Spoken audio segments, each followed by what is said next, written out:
The co-chairs of the Woodfin Transition Team, General Charles Krulak and Ms. Bobby Knight.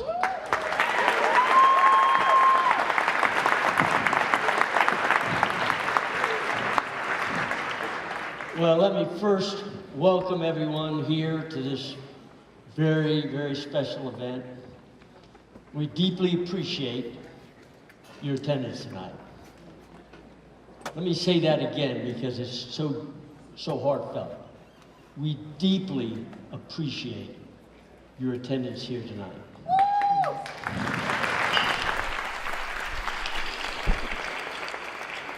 You represent a visible manifestation that the people of Birmingham are ready to follow their new mayor towards a brighter future for this great city of ours. And so thank you so much. And Bobby, great to see you, kid. Good to see you too, General. How are you doing? My wife thinks that I'm seeing too much of you. Yeah, my husband feels the same way. No, I'm doing great. You know, General, it's barely been 100 days ago that Mayor Woodfin took office, and I really think the mayor is doing a great job. What about you? I will tell you, amen. I've been tremendously impressed with our mayor. And I think the thing that has impressed me the most is that he literally walks his talk. Mm-hmm. He walks his talk. He said, I'm going to have a citizen-led transition team, and here we are today as a citizen-led transition team. And many of you have in your hands a pamphlet that is going to be on our website along with the appendix that literally goes into detail of what these remarkable people have done over the past 100 days. Absolutely. I couldn't agree with you more. So it was a little over 4 months ago that the transition team convened for the first time and were charged with listening to stakeholders, researching best practices, and making recommendations to further develop the Woodfin Plan. I think that they've accomplished that charge and much more. I could not agree more. I think we ought to welcome to the stage what I would consider selfless servants of this great city of ours. And so help me welcome first the co-chairs of the Neighborhood Revitalization and Public Safety Committee, Herschel Hamilton and Detective Ralph Patterson.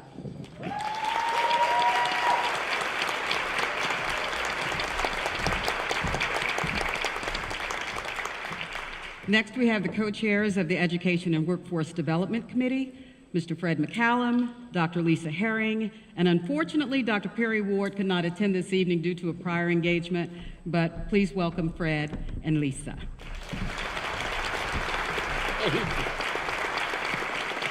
Next, the co-chairs of the Entrepreneurship and Economic Development Committee, Tracy Morant Adams and Dr. Josh Carpenter.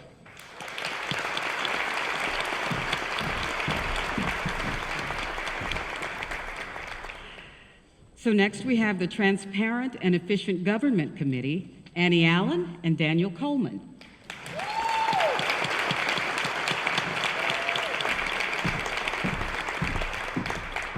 And finally, we have the co-chairs of the Social Justice Committee, Dr. Nancy Dunlap and Richard Rice.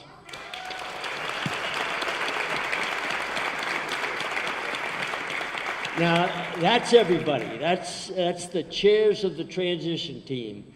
Understand that behind each one of these individuals is literally hundreds of leaders and community organizers and individuals of this community helping and backing them up. And so we're going to take our seats now and we're going to watch a video that's going to introduce our mayor.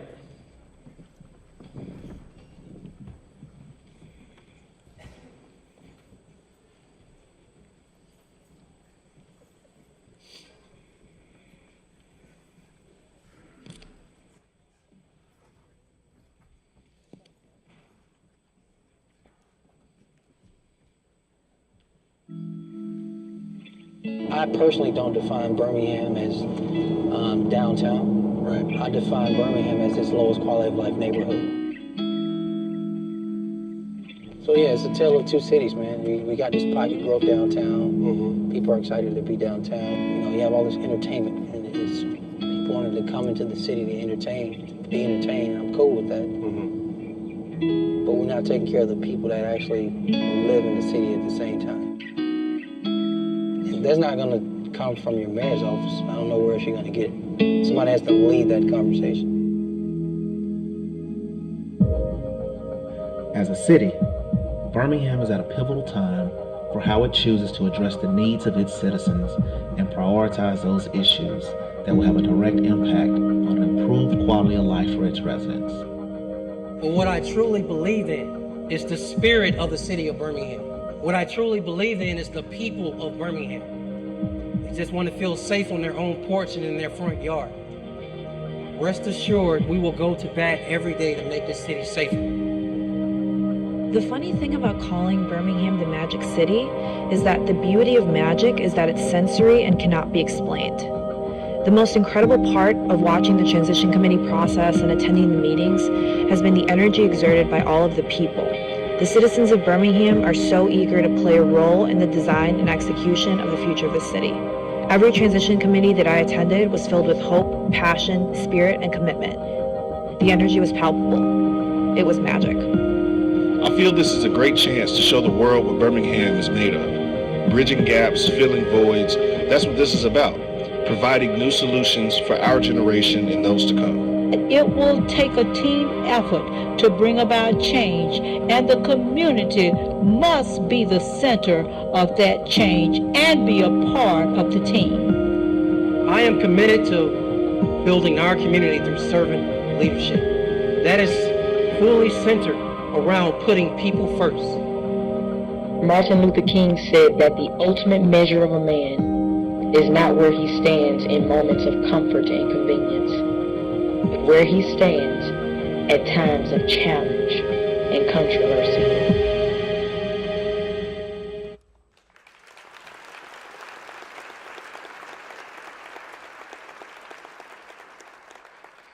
Ladies and gentlemen, please welcome Mayor Randall Woodfin.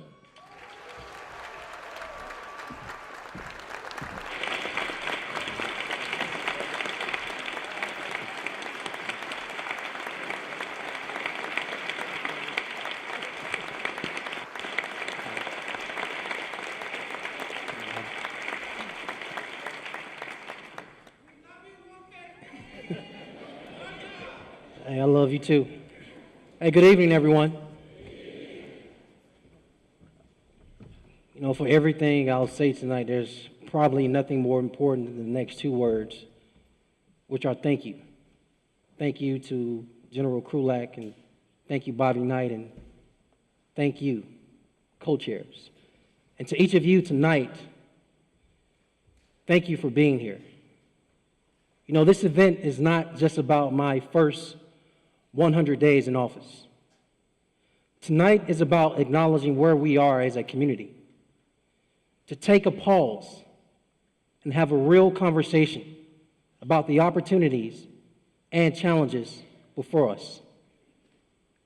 After all, I did campaign on the simple theme of putting people first. We deserve better. I know you all remember that. Truthfully, I still believe that. We deserve better.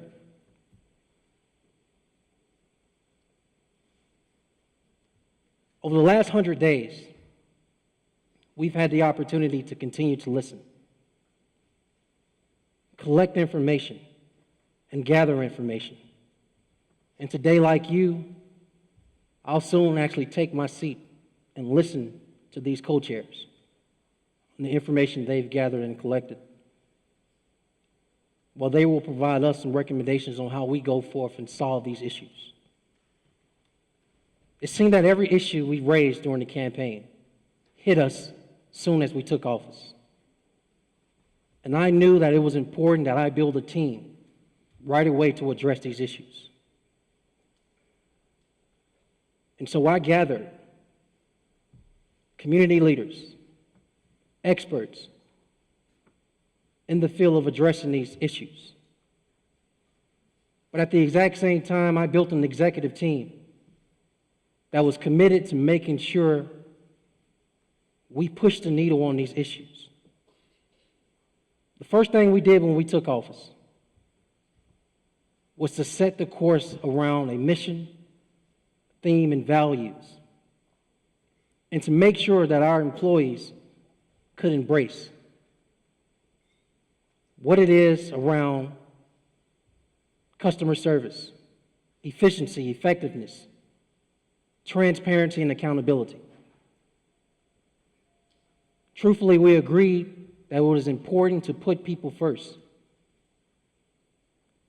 And I want everyone in this audience to know that's not just something on the website. It's not something just on the booklet in your hand. It's not just a theme or a slogan. Putting people first is a strategy that our administration lives every single day.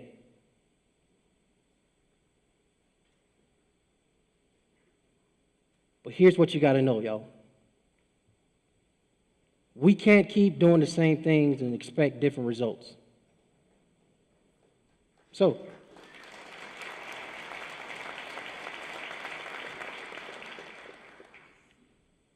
like you, as I stated just a minute ago, I'm going to take my seat and listen and learn. And then we're going to set forth a course.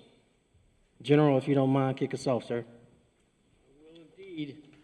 Thank you very much, Mr. Mayor. Thank you very much.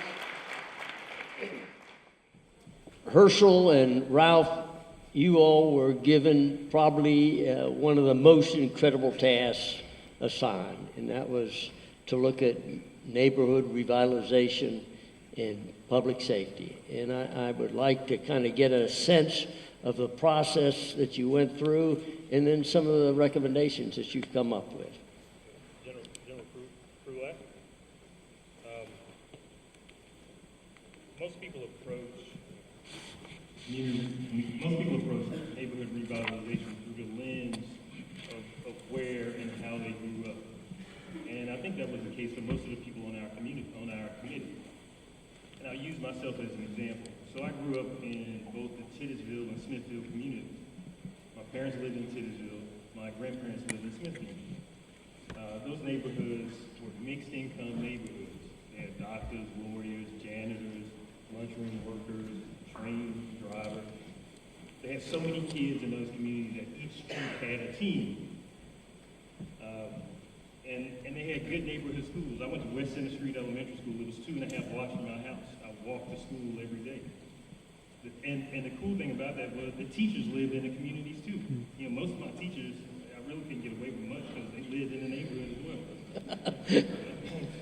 And people invested in their homes. Yeah.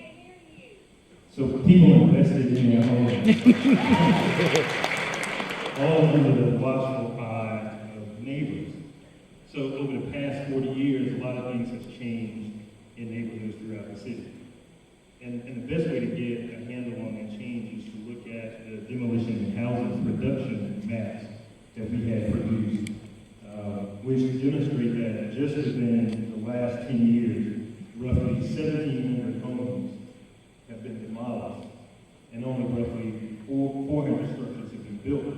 And so that's a 4-to-1 ratio of demolitions to housing production, which is not sustainable.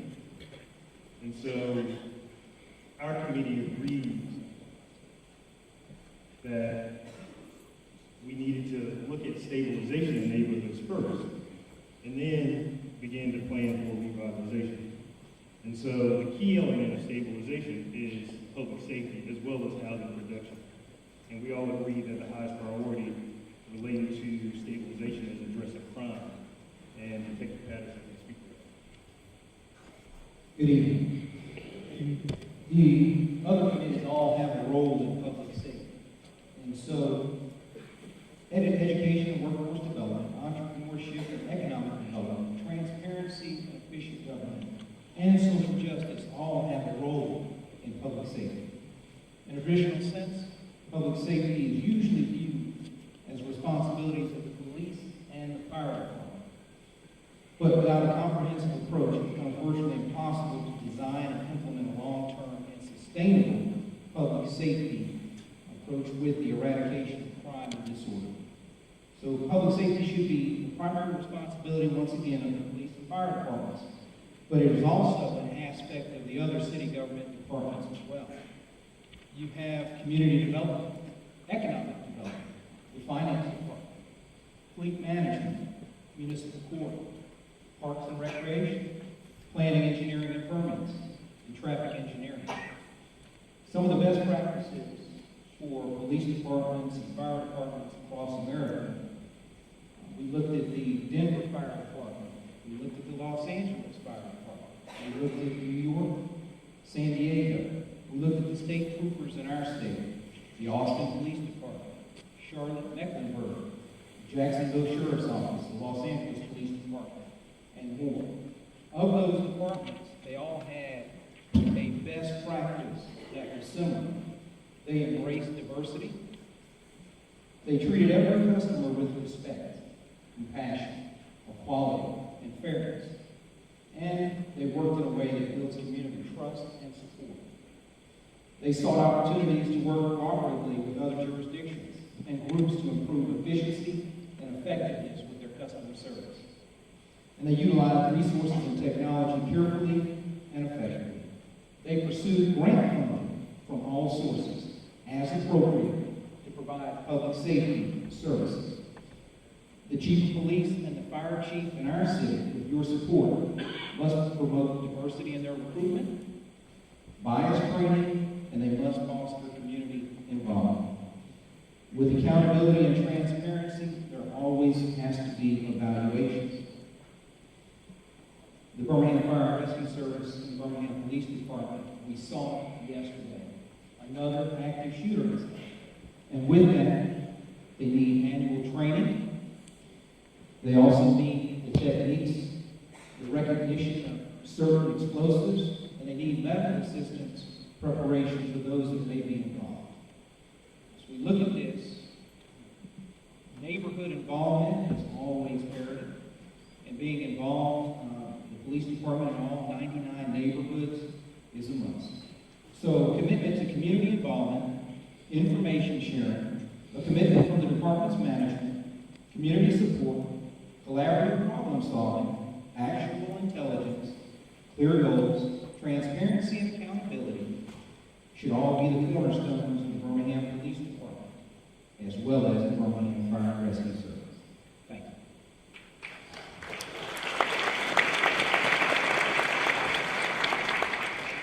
So, Mayor Woodman, our plan sets out a number of recommendations for revitalization, and the committee developed a number of themes throughout this process.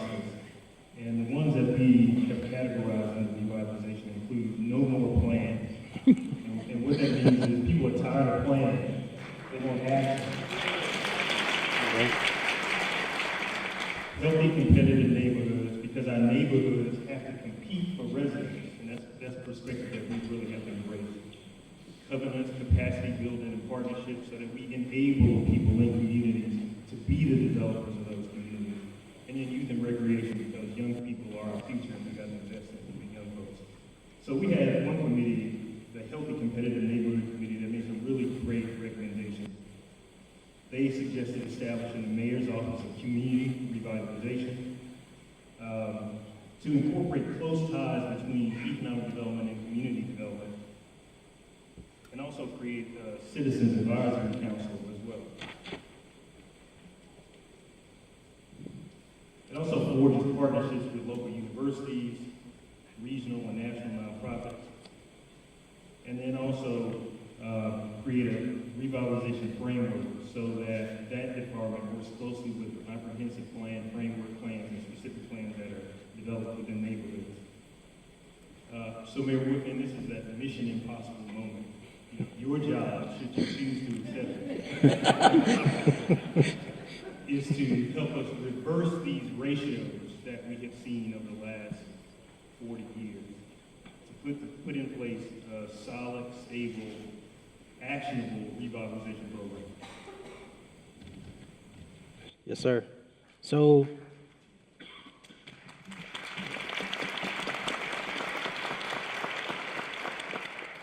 I think what Herschel and Detective Patterson have shared, it's not just vital and important, but tells me we have a lot of work to do. I don't think that's any secret to anybody that's sitting in this audience. And I can be honest with you, we can work with a lot of these recommendations, my team and I. As a matter of fact, on the stabilization front, we've already been very aggressive in that phase.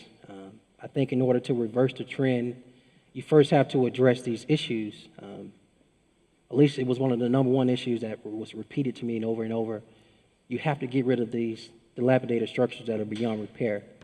So what we want to do is be aggressive in that space, and at a minimum, knock down, get rid of at least 125 of those over the next few months, just to start that process before we can reverse that trend. You also referenced Detective Patterson Operation Step Up, and I'm proud to announce that in the space of demolition, we will continue to leverage additional resources to make sure we can get rid of all of those structures. I think once we do that, there's enough room for our city to be an open canvas to talk about how do we revitalize our neighborhoods.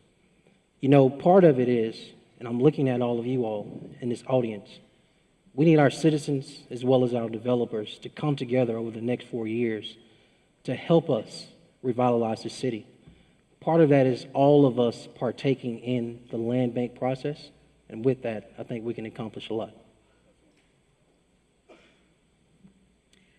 Thank you, Mayor. Thank you, Herschel and Detective Patterson. There's more information from their committee in your brochure as well as on the website. Now we want to shift to education and workforce development. And Fred McCallum is the former president of AT&T. You understand the needs of employees to have education and to be well prepared for the workforce. Will you take your committee's work and some key recommendations and give them to the mayor now? Sure thing, Bobby. Good evening, everyone. Can everybody hear me okay? All right. Well, if I go low, y'all just yell out, and I'll speak up or hold the mic closer.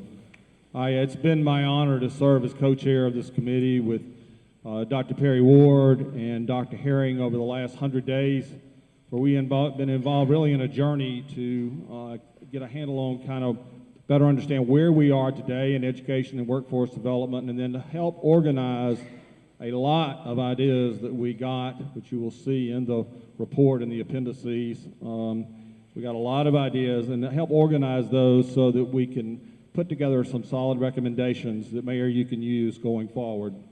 I do want to acknowledge, before I get much further, and thank the many, many, many people who are involved in our process, in our committees, in our subcommittees, and who just met with us along the way to provide us information.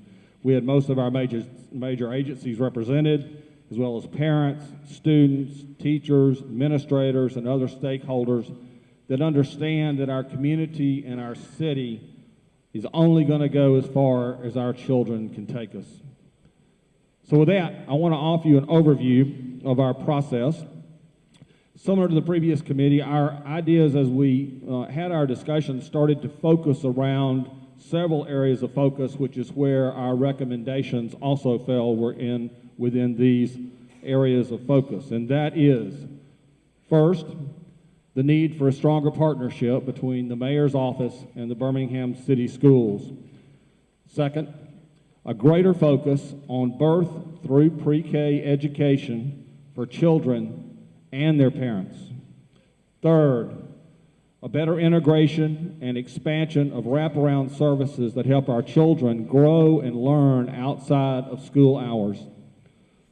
Fourth, the development of a promised scholarship that will help our high school seniors attend the local junior college, if that's the avenue they want to pursue, and to help them finance that as well. 5, better integration and coordination of our workforce development efforts. And 6, assembling an inventory of services available to BCS students. The reality in Birmingham, and this will come to no surprise to you, is that there are many, many, many people working on the education and the workforce issues. However, what we've discovered is a need for more coordination and collaboration in both areas. That was a constant theme of what we heard. For instance, the mayor has frequently talked to us about how non-education folks, what we can do to support our children after school and on the weekends. But there's really no real relationship between the mayor's office and the Birmingham school system. So one of our recommendations is that for the mayor and Dr. Herring to find places to continue to work together to leverage the resources of the city, departments such as Department of Youth Services, Birmingham Public Library, which has a tremendous amount of resources that could be put to use and leveraged in conjunction with the city school system on wraparound services. So that is one of our recommendations. Along the way, it has been my honor to get to know Dr. Herring over the last 100 days and working with her and seeing her passion for our children. So, Lisa, I'm going to turn it over to you for some of your thoughts on the process. Good evening. Good evening, and thank you, Fred. So, we feel great about our relationship with Mayor Woodfin and his administration. But you are right, there is no formal partnership. And that is why we are so excited about this effort.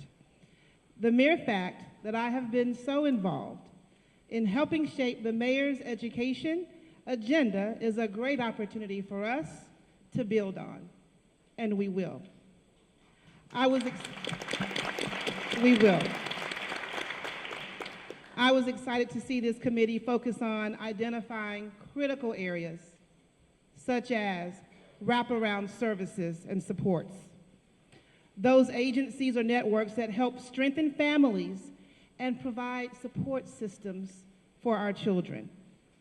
It is critical in a time like this, and we recognize its urgency. It was just as equally exciting for me as an educator to see the committee's interest in not only birth to pre-K, but from cradle to career, recognizing, as research shows us, that it is our responsibility to start early, that if we do that well, we can ensure that our pre-K children are ready for kindergarten, and that in the years to follow, our kindergarten students are ready and reading at the 3rd grade level.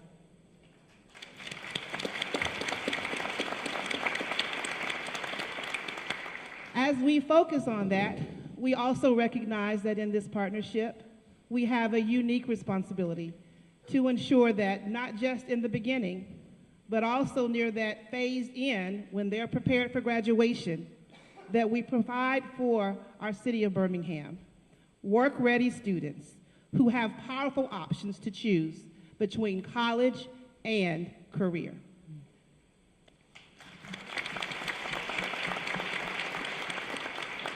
Thank you, Dr. Herring.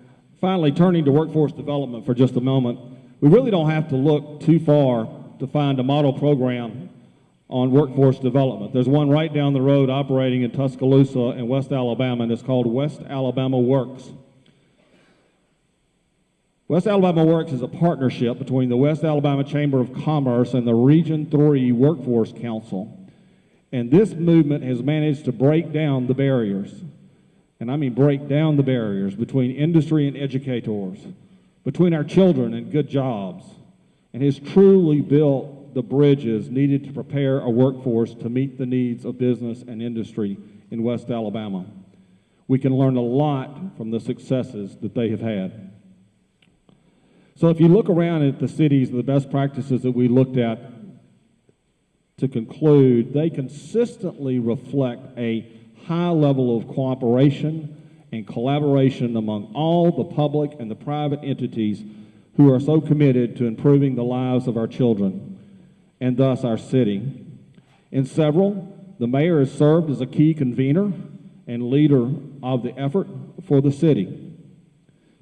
And that, Mr. Mayor, is where we believe leadership is needed. So, Mr. Mayor, these are our recommendations, and we would be interested in your thoughts. Thank you. Thank you.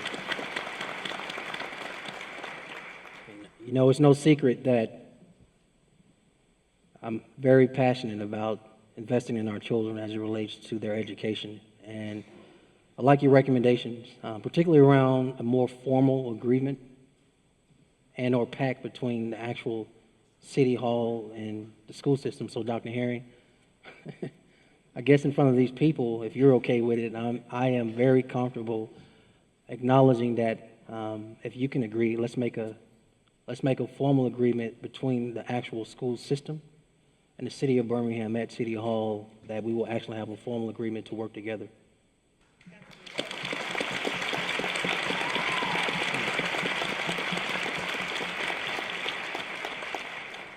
I think based on what I've heard and a little bit of what I've read, I haven't had a chance to read the entire thing yet. But in this space of vocational training as well as technological training, I'm setting that as a priority because we have to acknowledge, even if we go full in, which I plan to do on the Promise Scholarship for our children who want to exercise, attending college and or university, I think it's really important that we give them the option and man them with the tools to make sure that if they so choose to go straight into the workforce, they can. And so being a convener, Fred, I hear you loud and clearly, being a convener in the space of all of these different people in their individual silos in the space of workforce, we don't have to reinvent the wheel. He just told you 50 miles away in Tuscaloosa, they're already doing it right. My job as the convener, break those silos down and make sure we collectively work in the same space with a sense of urgency to get workforce development and workforce training right. So thank you so much.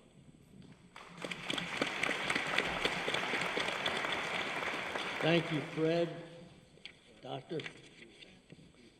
Speaking of workforce development, I understand that you've got an addition to your team. Yes, I think it's important, y'all, that I steal talent. I mean, in addition to stealing talent, I think it's important that you find a way to leverage your talent that you know exists in your home city. So either by finding a way to bring talent home or talent right here in the city, bringing it to City Hall.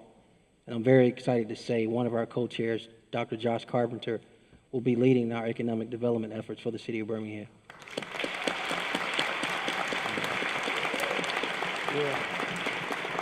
But I think what's cool with that also is Ms.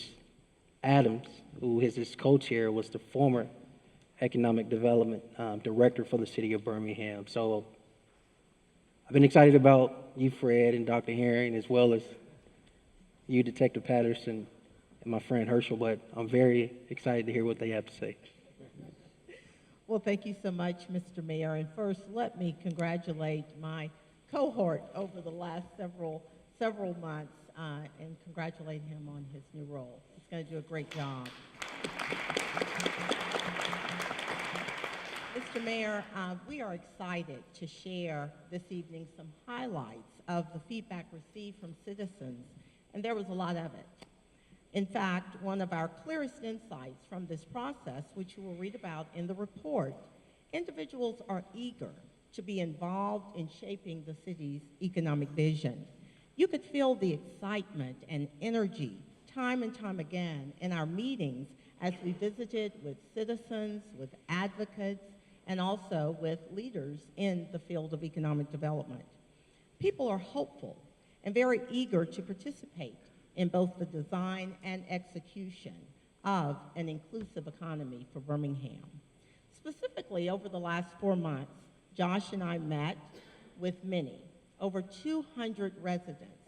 And one of our public input meetings, there were over 150 individuals present, representing 60 of our neighborhoods. And they were there to talk about small business development, entrepreneurship in our communities. Mayor, there was a lot of passion. We heard a lot of great ideas.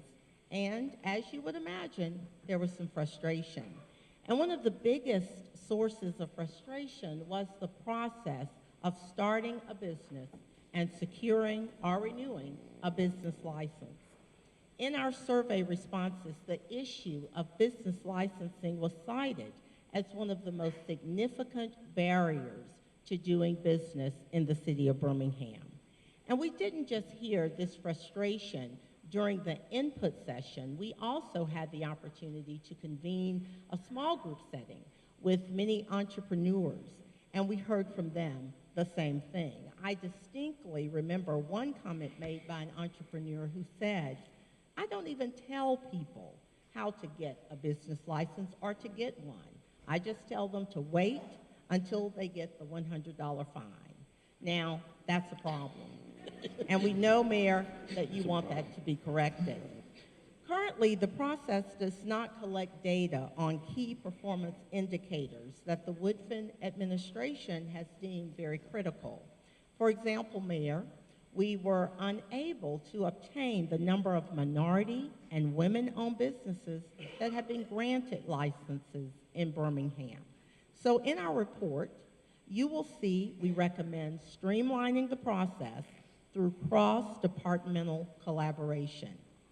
You will also see we recommend that the administration intentionally define the key performance indicators by which it will measure the success of building Birmingham's inclusive economy, which was so eloquently articulated as part of the Opportunity Agenda. You know, we really value what we measure, and therefore it's imperative that an infrastructure be put in place to collect and then measure necessary data related to successful economic development opportunities. And I'm going to turn it over to the new head of ED to tell us a little more. Josh.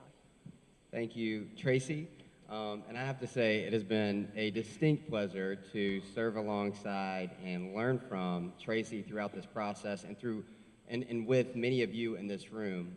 Tracy, Serena, and I have really spent the last 4 months diving deep into what makes up the economic landscape in this city. We've been spending a lot of time thinking about what it really means to put people first. And as you said in your opening remarks, we absolutely believe that putting people first is more than a strategy, or it's more than a slogan, it's an economic strategy. It's more than a motto, it's a mission. And we believe that, though the growth and the momentum the city has seen is important, there are too many people who are still hurting, too many people who haven't felt the opportunities in their neighborhoods and in their backyards. We believe that Birmingham is experiencing, as you said in the opening video, a tale of two cities. So while we've had incredible wins, and just last week we beat Los Angeles to be designated as a smart city. A few weeks ago we were, yeah, we can clap for that. A few weeks ago we were designated as a Rise of the Rest city that will add capital to many of the startups in our community. We also had one of our homegrown, one of our own startups exit and sell to Target for $550 million, shipped. It's a big win, it's a big deal. But despite all this growth, despite all the momentum we have seen, Birmingham still has a 30% poverty rate, a 42% poverty rate for women and children. Over 60% of the households in this city make less than $40,000 a year. That's less than the living wage that the folks at MIT tell us we should be putting together for our citizens here. And recently, we learned that even though our unemployment rate remains fairly low, it's still one of the hardest places in the country to go find a job if you don't have one. Too many people in this room, too many people that we encountered were living that experience. So that's the challenge that you and I find ourselves in. That's the opportunity that we also find ourselves in. And we know from research that inclusion really is the other side of the coin to innovation. And for every day that we aren't inclusive, every moment, every strategy, every tactic, everyone that doesn't include all of us, we all lose.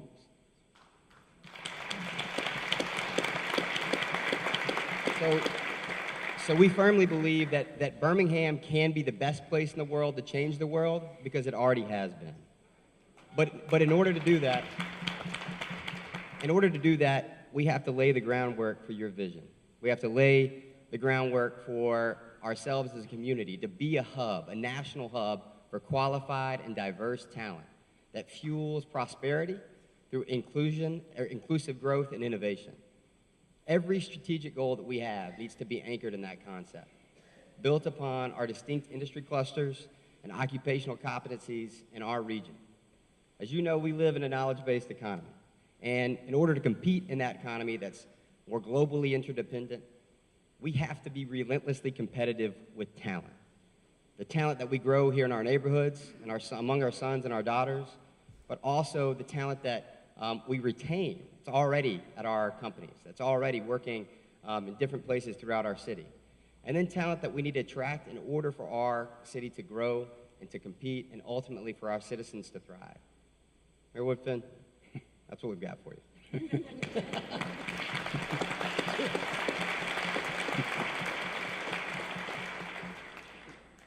So as you all can see, Tracy and Josh are super on point. Truthfully, the pain and frustration that our entrepreneurs and our small business owners feel, I know because they share it with me. And y'all got to know, well, if you don't know, I would say one of the most curious things that I've gotten over the last 100 days via text, which I'm not sure how somebody got my number, or a Facebook message, or seeing me in the street, or seeing me walking out of City Hall. I need or want a job.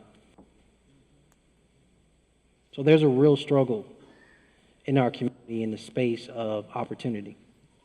So what you share is really important.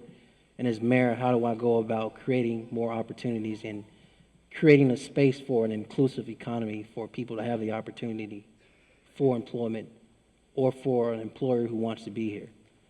The fact that we don't even know who is a minority-owned or has a minority-owned business in the city, y'all, you should be frustrated. Think about this. This city is 74% black. But we don't know that. We don't collect that information. That's just bad business. So in the space I'm in as mayor, I think it's extremely important that we double, triple down on the space of making sure we're more efficient in the space of people who want to do business in our city, people who want to open their business, people who want to expand their business. But the process, you started out with the process of sharing the frustration. Our City Hall has to get that process right. Because if we want our city by 2020 to be the national hub for any women-owned, minority-owned person that wants to open their business, the process is backwards or messed up. We'll never reach that. And that's more than the goal. That's what and who we need to be as a city. So I'm committed to making it better.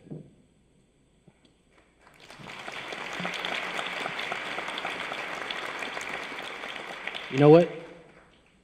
Before y'all jump somewhere to the next group, and I'll need the blessings of the council. I see a couple council folk here. I want to change the division of economic development to the department, renaming it the Department of Innovation and Economic Opportunity.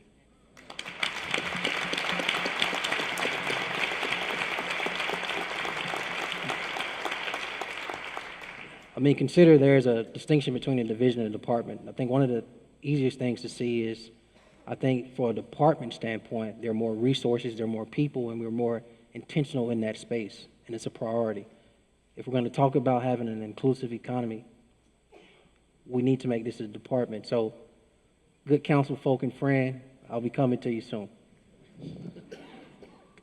Thank you. Thank you, Tracy and Josh. You tell me my little ear thing isn't working right, so I'm using the handheld mic. So far, Mayor, you got a lot of stuff going on. You're committing to some things here, and you're on a roll. So we appreciate that. But up till now, we've focused externally. We've looked outwardly, and the next committee, Annie and Daniel, have looked inwardly to City Hall.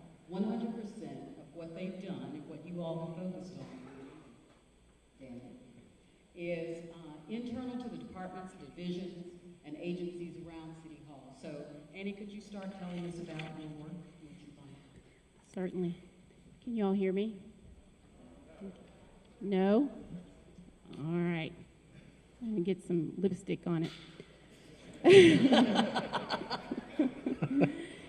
Okay, first, I have to agree with Bobby that our committee was certainly different in that our focus was City Hall. And to echo what the mayor said just a minute ago, if any of the things that have been discussed tonight, if any of the recommendations that we have put forth are actually going to get done, it not only takes you and the partners in the city, it's going to take the staff at City Hall.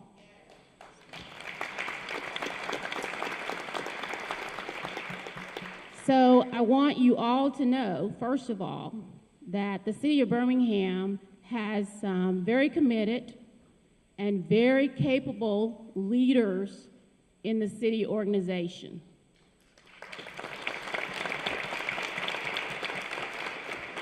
Many of them have worked at the city through multiple administrations and through diverse situations. However, they remain strong. So let's take an opportunity to recognize and appreciate the City of Birmingham employees. In fact, if you are an employee of the City of Birmingham or one of its divisions or agencies, would you please stand so we can recognize you? Y'all join me?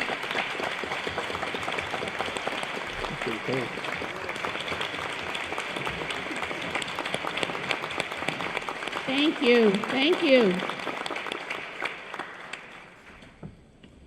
Thank you all for your service and your commitment to the City of Birmingham. Now a little bit about our committee. Transparency and efficiency is really important to ensuring that we have the dollars and the processes in place to make sure all of these various recommendations can actually be implemented. So in our committee, we interviewed 6 of the key departments at the city. Only 6 of them. There are many more, but this is a 100-day transition. So only 6 of the key departments. We reviewed their internal functions, their major deliverables, and more importantly, we looked at challenges and barriers that impede their ability to meet the core values that the mayor spoke of earlier. And what we found is, first of all, the City of Birmingham is a massive organization. And as I've said, we have some great people. However, we also found that there are a lot of silos. Departments are not talking to each other as they have to if we're going to be inclusive, if we're going to ensure that one hand is not fighting with the other. We also found that there were a number of outdated processes and that there is a significant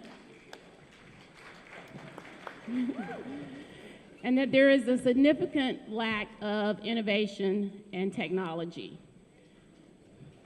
Y'all agree with that? I think you're learning something here. All of these findings led us to believe that they were a major cause of inefficiencies and they increase overall cost for the city. So one of the things that you all have heard as a theme tonight is innovation. And you've also heard of various solutions that need to be put in place. Tracy talked about the business license process. So us entrepreneurs don't have such a difficult time working with the City of Birmingham. And the permitting process is part of that challenge as well. So I'm going to toss out another theme, and that's technology enablement. So the bottom line is technology enablement is the tool that allows us to automate these manual, outdated processes.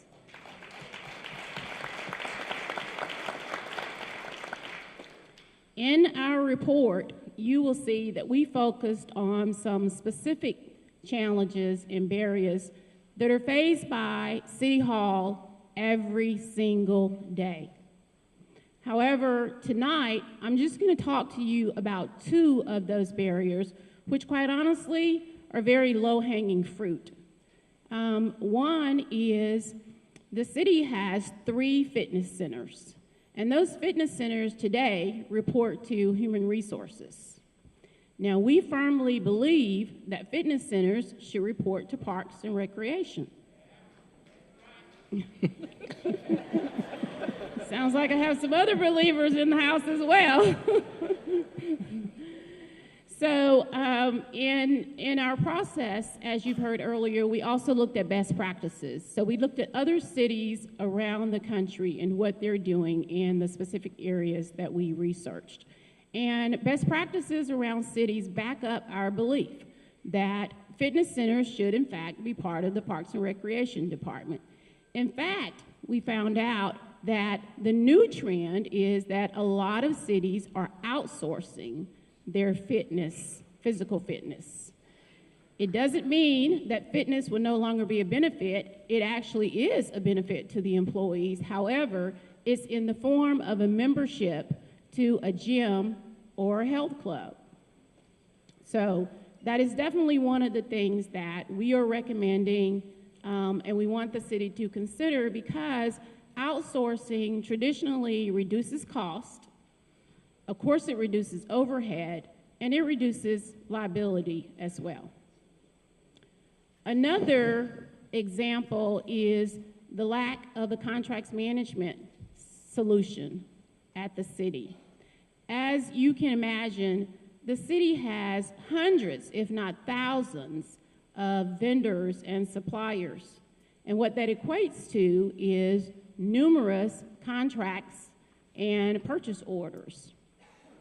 Currently, that process is handled mostly manually. There's lots of redundancy. And when we talk about transparency, and you don't have to raise your hand, but how many of you have ever asked for a copy of a contract from the city and you got it in a timely manner? Again, you don't have to raise your hands. I'm just saying. Okay, so we are proposing that the city implement a contracts management solution, because it's actually surprising the number of people in one way or the other that touch the contracts management process. That includes citizens from a transparency standpoint, but also the various departments at the city need to be able to track where contracts have been. Are they waiting for approvals or other types of authorization? Have they been signed appropriately? Have they been imaged and stored appropriately? And then there's the retrieval process. How do we ensure that every department that needs access to a contract can actually get it in a timely manner? Well, a contracts management system can do all of those things for you. It can automate your process and eliminate the redundancy, eliminate all of the manual processes that are going on in various departments. It can also ensure that there is compliance, because the city is held to compliance standards as it relates to their contracts. And so we are proposing that we look at innovation and that we look also at technology enablement to ensure that we get the efficiency that the city is looking to gain, that we also have the transparency that the city has ensured that we're going to have for the citizens of Birmingham. And additionally, we want to make sure that we are appropriately staffed, that the staff is working on those things that are most important for the city. And when it's all said and done, we have to look at the bottom line. Thank you. Okay. So that was one part of your committee. You looked at efficiencies and costs, ways to save, cut costs and be more efficient. And then Daniel, I think, can talk to us about why that's critically important to the city right now. That's right. That's right. Thank you, Bobby. Andy and I enlisted a group of people to work together to try to figure out the finances of the city of Birmingham. Yeah. And we've been working really, really hard. And to be honest, the finance department's been incredibly helpful and very patient with us.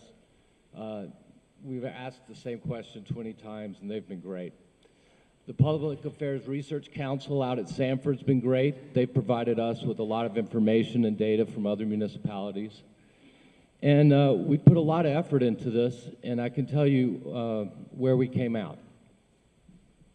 On the surface, the finances don't seem so bad. We're close to a balanced budget. We've had small deficits. We're able to cover those with rainy day funds. And that's been going on for a few years. But if you look back at the next level, we're creating new deficits, big deficits that won't go away, holes in our balance sheet. One of them is the lack of investment in basic infrastructure in the city government as well as the city itself. The other deficit is the employee pension plan. We've been underfunding it for nearly 10 years. Now that's the bad news. Good news is these holes aren't so big that they can't be filled up. The good news is that if we run a more effective and efficient government, we can move resources to fill up these holes over time. And we believe that's exactly what we have to do to make sure the city has a strong financial foundation for its future. Mayor Woodfin,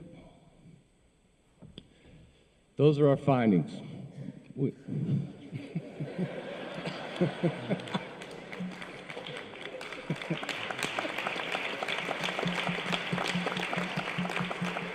I want to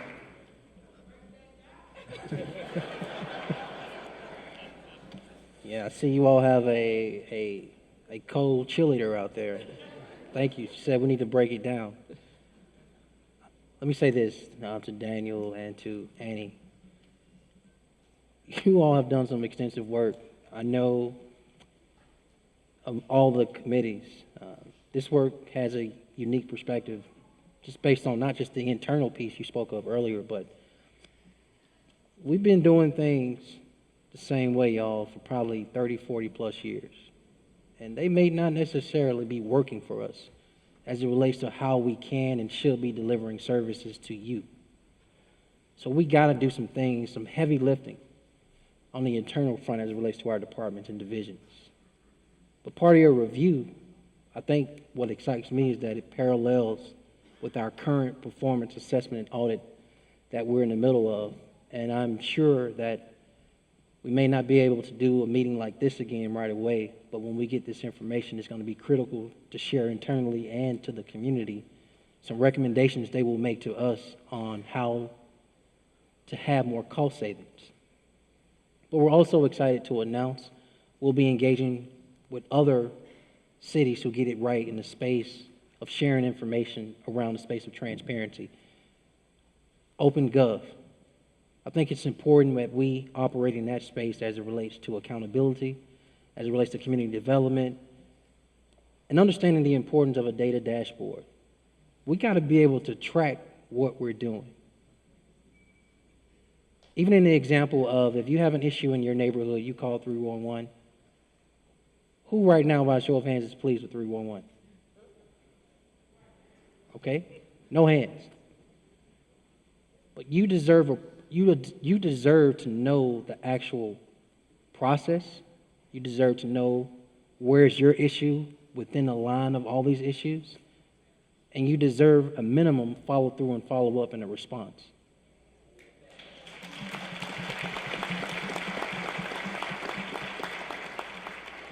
So part of our efforts will definitely be to hone in on data-driven initiatives to make sure that we can provide better services. So Annie and Daniel, I got some homework to do on this money piece, but thank you. Before I introduce the next group, I thought it might be interesting for those out in the audience to know that I've been watching the mayor, and he has been writing and taking notes the entire time. You must have a dictionary-sized piece of paper there because he has been writing the entire time, which is should make everybody feel really good. Our next and last committee, last but not least, is the one that's had the most public input. The most public input. And so Richard and Nancy, just how many people worked with you on the social justice issue, and what are some of your recommendations? Okay. Thank you, General Krulak. And to answer your question in short, we had a lot of people. I first want to say thank you to everybody for coming out that's in the audience today. Out of all the recommendations and proposals that we're presenting to the mayor and the executive team, each one of those starts with engagement of the citizens. And so this is the first step of a journey. You know, this is just the beginning. We all have to stay engaged and be involved and make sure that we're pushing this effort forward. But we did have a lot of public input. We had over 320 people actually come out and attend some of our meetings. And as you stated, we represent the Social Justice Committee. Social justice is obviously a broad concept. And so to kind of organize our efforts, we subdivided our committee into 5 subcommittees. And those committees are civil rights and human rights, health disparities, poverty reduction, environmental justice and sustainability, and art, education, and cultural exposure. Now, each one of these groups had core group meetings, and they also had public input meetings. As a full committee, we had 2 large public input meetings. We held one of those on UAB's campus at the Edge of Chaos, and then the other meeting we held at Parker High School. And what really made our subcommittees and our committees really special to us was how specific the proposals were and how inclusive we were. We were very intentional about working to eliminate anyone feeling marginalized, eliminating marginalized communities, and as being as inclusive as possible. And these committees worked very hard. One of our subcommittees had over 17 core group meetings in a 100-day period. And so that just shows the level of intention and intensity and work ethic that they put into this effort.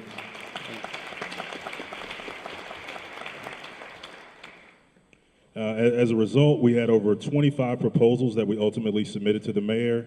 We feel really good about the number of proposals that we submitted. Obviously, we had a lot more because, as I stated earlier, we want to be inclusive. Every voice deserves to be heard, but we're mindful that not every idea will become policy or a program out of City Hall, but it certainly is a process, and we want to make sure that everybody knows that those ideas or proposals that weren't included certainly still have an opportunity, are still valuable and still have an opportunity to provide value to the community. One of the topics that's been discussed that was mentioned in the video earlier is kind of judging the success of the city by the lowest quality of life community in our city, right? And I think that's a great concept, and it sounds cool too, right? And we really would be hard-pressed to find another neighborhood other than North Birmingham, given the issues with the environmental issues there, the corruption issues there, and the health disparity issues. We'd be hard-pressed to find another community that has been more marginalized. And so one of the things the mayor talked about during his campaign was really providing support to the North Birmingham community. And we found that was a topic that came up several times in our subgroup meetings. And so we're ready to begin to work with the mayor to form partnerships with community organizations and individuals outside of the mayor's office to really begin to address those issues, to take action to eliminate some of the issues that are continuously causing the quality of life to be so low in North Birmingham.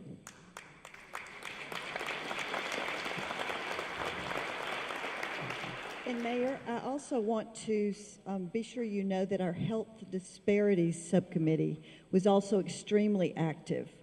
There is a huge interest within the community to make Birmingham a healthier city. We're known for our outstanding health care, but we do need to translate it to the health of the citizens of the city. One thing that was very exciting and encouraging were the number of people's organizations who are starting initiatives to help the citizens become healthier, and they are very interested in partnering with the city. Many of these have initial funding and are ready to go. So they are in our proposals. We had other committees on poverty reduction, art education, cultural exposure, and human and civil rights. They also had very thoughtful and exciting proposals, including several that focus on getting women and children out of poverty.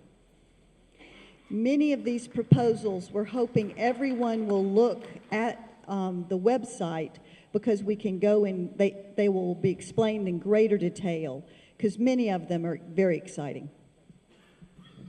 Thank you, Dr. Dunlap. And so again, I would just emphasize that everyone, go to the website, take a look at the appendices that will be included with these reports. And everybody that is here today that submitted a proposal or an idea that was recommended to the mayor, they'll be able to find that represented on the website. And lastly, I wanted to say that one of the most important ideas that came out of our committee was a really cool idea, and it's something that I'm really passionate about, and is directly related, obviously, to the overall topic of social justice being so broad and being such a fundamental tenet in generally every decision that we make. We propose the creation of an Office of Racial Equity and Social Justice, so that we can have a group of individuals who are on a day-to-day basis focused on how can we implement these core tenets in a proactive way. And also take a look at some of these other things, like you mentioned, some of these other policies or practices that we've been engaged in for the last 30 or 40 years. How can we improve those items? Right now at City Hall, everyone there already has a specific title. They already have a set of responsibilities. And so it's just prudent and from a common sense approach to have a dedicated team to focus on these initiatives on a day-to-day basis.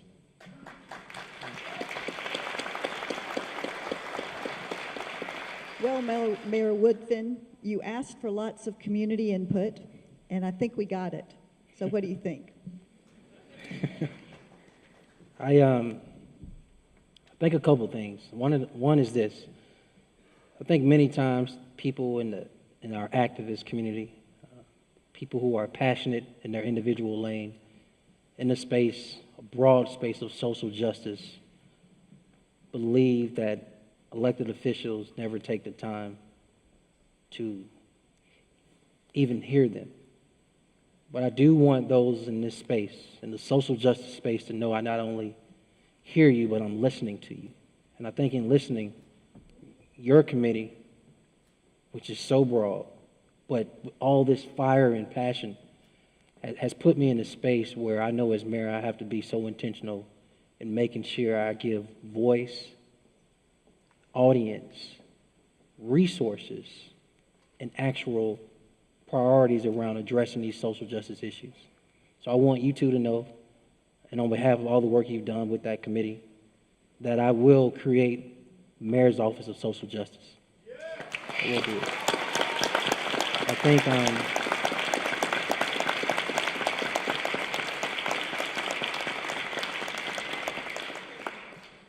and I think it's important I do that within the next 100 days. So in this social justice space, this is not just talk. This is not just smoke. I believe we have to be very intentional, as I said. Now, we know our history. We know the legacy in the city. We know that at a certain point, now we're looked at to once again be a beacon of hope as it relates to social justice. And what should that look like in 2018 and going forward?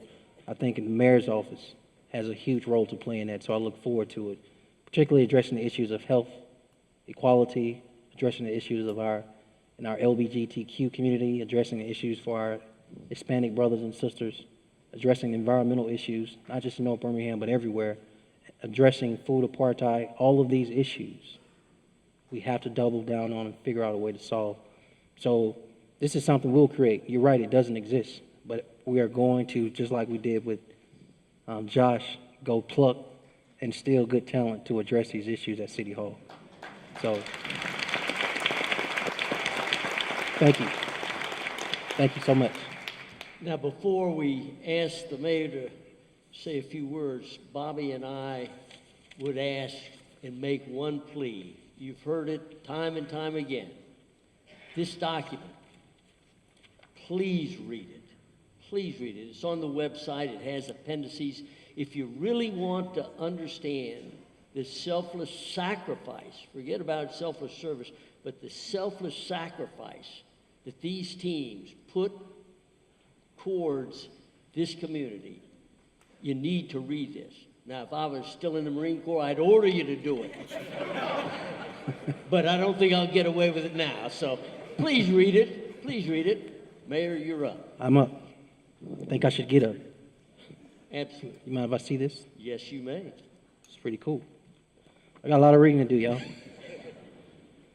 But I think before I take the time to recognize these people on this dais, you heard me earlier talk about putting people first. And that's something I want you to hold me accountable towards. I want you to know I have many partners in that space of putting people first. And I think it's important that I take the time to acknowledge them. My colleagues on the city council, if you all could, please stand up and be recognized. If you all give them a round of applause.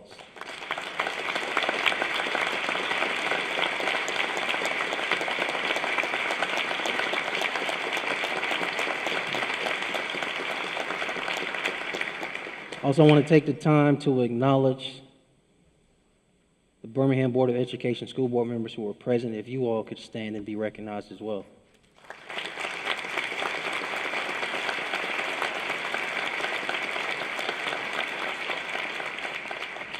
And I also want to recognize any of our partners who assist us in Montgomery, our state legislators, part of the Jefferson County delegation, as well as county commissioners. If you all could please stand, as well as our state representative for Board of Education.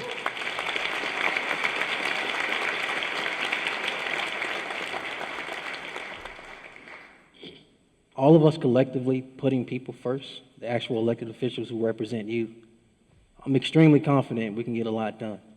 With that said, I need you all to please help me acknowledge these good people on this stage. Thank you. Thank you so much. Thank you for your work. Thank you.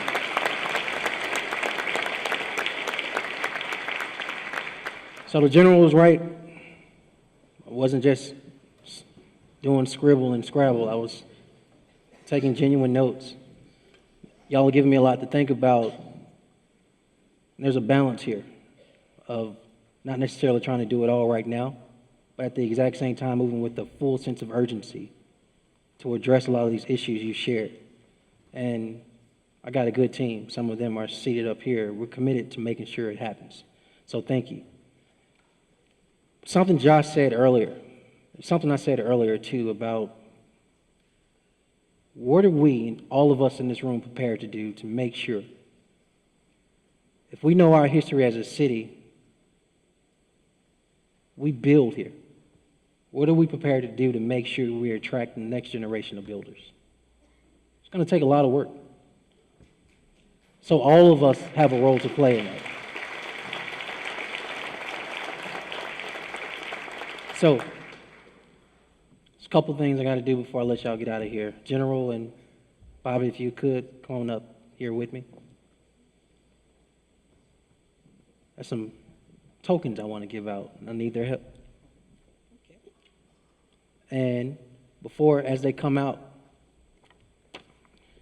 y'all be sure to read this. All right? This document, there's a lot in it. At the exact same time, this document, it's not all here. You can be able to go on our website where you get more detail, including the stuff not only you heard today, but and not only the stuff in this document, but a full deep dive into all of these issues, as well as the recommendations they have. So we got a lot of work to do. With that, who do I have first? Me.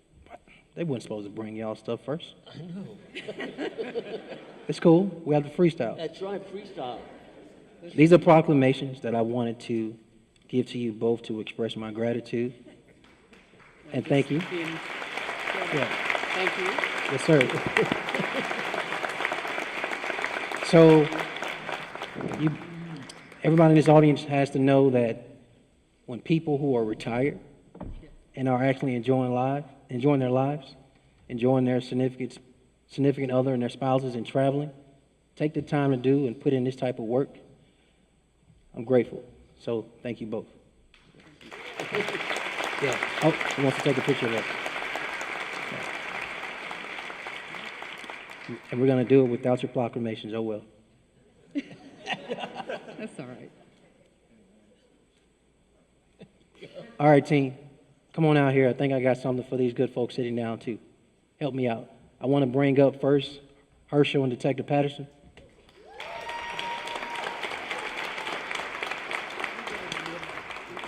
Thank you for your work, man. Thank you so much. Also want to bring up Daniel and Annie. Josh and Tracy, come on up. All of y'all come on out and bring their stuff, please. As well as Fred and Dr. Herring. And, of course, Dr. Dunlap. Oh, my gosh, you did. Great job, man. Don't worry, we're just going to freestyle it. It's okay. Okay. Who do we have? Where's Daniel? Thank you, sir. Get over here. Great job, Nate. Great job. Great job. Appreciate you. Great work. Thank you, brother. Appreciate you. Thank you so much. No, I appreciate you. Good, sir. Thanks, man. Dr. Herring. Thanks, man. First, thanks. Thank you, brother. Appreciate you. Thank you. Appreciate you.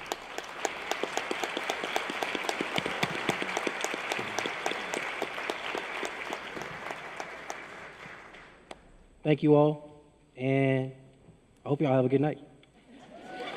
That's it.